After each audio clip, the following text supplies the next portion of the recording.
Coke சைஸ்லேருந்து நான் உங்கள் Gokul.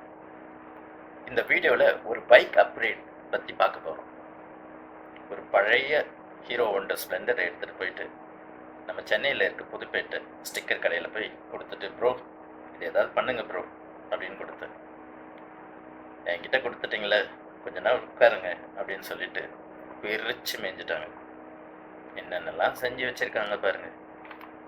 Spray paint அடித்து ஸ்டிக்கர்லாம் ஒட்டி, இதில் விஆர் வேறு. ஸ்ப்ளெண்டர்னு அவ்வளோ ஸ்பீடாக போகும். என்னென்ன மாற்றினாங்கன்னா, ஹேண்டில் பார், ஹேண்டில் கிரிப்ஸ்,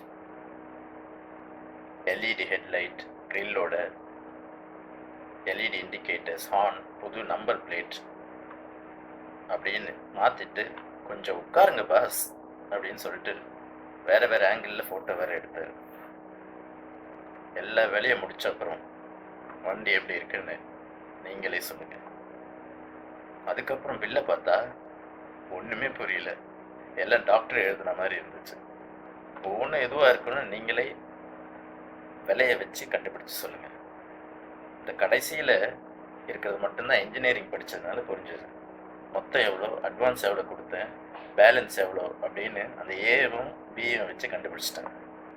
அதுக்கப்புறமா ஆசை இல்லை, எதிர்க்க போய் ஹேண்ட் கார்டு, மிரர் எல்லாம் மாற்றிட்டு பக்கத்துலேயே ஒரு ஓடோமீட்டர் ஷாப்பில் புது ஓடோமீட்டர் மாற்றியாச்சு. அதுக்கப்புறம் ஒரு சார்ஜரும் போட்டாச்சு. அங்கேருந்து கொஞ்சம் தூரம் போய் ஷாக் அப்சார்பர் பின்னாடி இருக்குது, அதுவும் மாற்றியாச்சு. அதுக்கப்புறமா சீட்டு கடைக்கு போயிட்டு ஒரு டேங்க் பேக்கு நல்லா குஷன் வச்சு ஒரு ஹைட் ஆக்கி ஒரு சீட்டு, அங்கேயே ஒரு ஹெல்மெட் லாக்கு எல்லாமே வாங்கியாச்சு. எல்லாம் முடிச்சுட்டு பார்த்தா ஒரே ஒரு குறை. அது என்னென்னா, ஸ்டிக்கரில் வெறும் ஹோண்டா அப்படி தான் போட்டிருக்கு. அதை நீங்கள் பார்த்தீங்களா? அதனால் ஒரு ஹீரோ உட்கார வச்சு ஃபோட்டோவும் எடுத்தாச்சு. இந்த கடையெல்லாம் போய் சுருட்ட முடியோட கோக் சைட் சேனல்லேருந்து கோப்பில் தெரியுமா, டிஸ்கவுண்ட் கிடைக்குமா, அதெல்லாம் கேட்காதீங்க, நிச்சயமாக தெரியாது. இவ்வளோ பண்ண இந்த வண்டிக்கு இப்போ என்ன ஆச்சு?